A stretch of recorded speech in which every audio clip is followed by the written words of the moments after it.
Hitler's 8 Steps to World War II.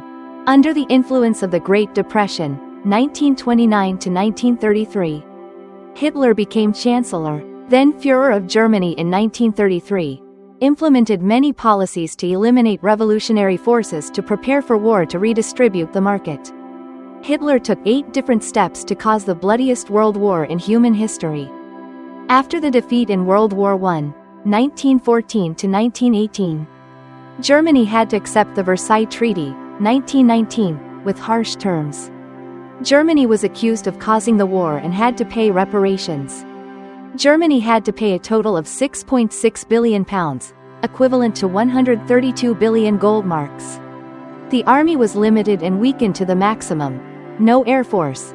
Army limited to 100,000 people. No tanks. Heavy weapons. Navy maintained 6 warships. No submarines. German territory was cut off to France, Belgium, Poland, Denmark. German colonies were handed over to Britain, France, and Japan through the League of Nations under the Mandate mechanism. That made the Germans feel disappointed, dissatisfied, and hateful, taking advantage of the Germans' dissatisfaction and hatred towards other capitalist countries. Especially the Versailles Treaty. Hitler and the Nazi Party aroused warlike sentiments and plotted war in Germany. Under the impact of the Great Depression, 1929 to 1933, Hitler became Chancellor, then Führer of Germany in 1933, implementing many policies to eliminate revolutionary forces to prepare for war to redistribute the market.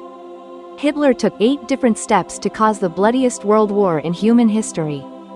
First, Hitler used propaganda and national pride to get the people of the Saar region to vote to return to Germany in 1935. According to the Treaty of Versailles, the Saar was to be handed over to France for 15 years to pay war reparations and then be given sovereignty. Hitler used the nationalist trick to bring the Saar back. This was the first step to break the Treaty of Versailles. Second, also in 1935, Hitler mobilized the army and rearmed. According to the Treaty of Versailles, Germany was only allowed to maintain an army of 100,000 soldiers with a limited number of weapons. Using the excuse that France had increased the conscription period from 12 to 18 months, Germany mobilized 600,000 soldiers in 1935, initially preparing the army for war. In particular, despite being banned from producing aircraft, tanks, heavy weapons, and submarines, Germany rearmed massively in 1935. Faced with this situation, Britain and France implemented a policy of tolerance and compromise to entice Germany to attack the Soviet Union and the European Revolution. Therefore, Britain signed a naval treaty with Germany, allowing the German Navy to reach a ratio of 3/5 of Britain's. Third, Hitler sent troops to invade the Rhineland on March 7, 1936. Since 1919, this was a demilitarized zone right next to the French and Belgian borders because France feared that Germany would send troops to attack France. Although Hitler only sent a number of troops to the Rhineland, France and Britain continued to tolerate it, taking no action to prevent it, helping Hitler become more arrogant and prepare for war. Fourth, Germany invaded Austria in 1938. This was a taboo in the Versailles Treaty because countries feared that a unified Germany-Austria would cause war. Hitler continued to stir up extreme nationalism, using Austrian fascist forces and Germans in Anschluss, Austria, to wage war. In 1934, Austrian fascists assassinated the Austrian Führer, Dollfuss. However, Italy opposed Hitler's invasion of Austria out of fear. After Germany and Italy became an alliance in 1936, Hitler quickly invaded Austria. Through that, Germany had more labor, manpower for the army and important fuel areas to prepare for war. Once again, Britain and France implemented a policy of tolerance and did not take any countermeasures. Fifth, Germany occupied the Sudetenland, Czechoslovakia, in 1938. This is a strategically important area in Europe and there were about 3.5 million Germans living here. Hitler continued to incite Germans here to protest and riot, demanding separation from Czechoslovakia. Britain and France were now really afraid that Germany would expand the war to the whole of Europe. So they sought to intervene. Mussolini, Italy, proposed that the leaders of Britain, France, Germany and Italy meet in Munich to resolve the Sudetenland issue. The Munich Conference can be considered the culmination of Britain and France's accommodating policy towards Germany, and also an event that demonstrated Hitler's growing ambition. In the first meeting, September 15, 1938, Hitler declared that the Sudetenland was Germany's last demand before moving on to attack the Soviet Union and the World Revolutionary Movement.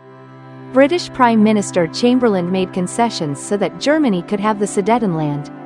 In the second meeting, September 22, 1938, Germany demanded more, causing Britain to refuse. In the third meeting, September 29, 1938, Britain finally agreed to hand over the Sudetenland to Germany.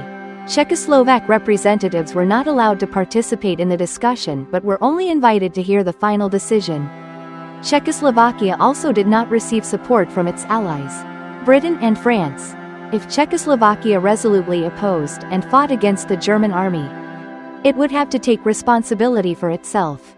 Thus, the Munich Conference not only gave part of Czechoslovakia to Germany but also created an opportunity for Germany to make more land demands in Europe. Small and medium-sized countries in Europe no longer trusted Britain and France because the two countries had sold out their allies for their own interests and calculations. Sixth, Germany completely occupied Czechoslovakia on March 15, 1939. After the Munich Conference, Britain and Germany signed a secret agreement declaring not to attack each other militarily and to use diplomacy as a method to resolve conflicts. Hitler saw that Britain and France were tolerating him, and were not ready for war. So Germany quickly sent troops to invade all of Czechoslovakia. Once again, the British and French allies did not react in any way. The atmosphere in Europe became increasingly suffocating with the smell of gunpowder. 7th, Germany signed a non-aggression pact with the Soviet Union on August 23, 1939. Although declaring his opposition to communism and the World Revolutionary Movement, Hitler learned from World War I in dealing with two fronts at the same time. So he sought to reconcile with the Soviet Union, in order to focus on invading other Western capitalist countries. On the Soviet side, Stalin was also worried about the expansion of fascist aggression, so he repeatedly tried to establish an anti-fascist alliance with France, Czechoslovakia, and Britain, but all failed. Even when asked for discussion by the Soviet Union, Britain still hesitated, wanting to use Germany to attack the Soviet Union. Britain only sent a low-ranking representative without the right to sign the decision, and traveled to Moscow by slow means to discuss. That forced the Soviet Union to choose to sign a non-aggression pact with Germany to have more time to prepare for war. 8th, Germany invaded Poland on September 1, 1939. This event was the direct trigger leading to World War II, 1939 to 1945. The British and French allies could no longer stand by and watch as before. So on September 3, 1939, they declared war on Germany. World War II broke out in Europe. At the same time, Italy expanded its invasion in North Africa. Japan was aggressive in Asia Pacific. The war spread throughout the world. Germany quickly invaded most European countries and on June 22, 1941, began attacking the Soviet Union. World War II became a war between revolutionary forces, loving world peace, and the world's fascist and militarist forces. Thus, since Hitler came to power in 1933 and implemented a policy of fascism both domestically and internationally, the atmosphere of war had enveloped all of Europe. In addition to the 8 steps of preparing for war as mentioned above, Germany also withdrew from the League of Nations, withdrew from disarmament conferences, and sent troops to support the fascist forces of Francisco in Spain, 1936 to 1939, to prepare for war. But besides that, Britain and France, with their policy of tolerance, created conditions for Hitler to militarize the country and expand his invasion throughout Europe.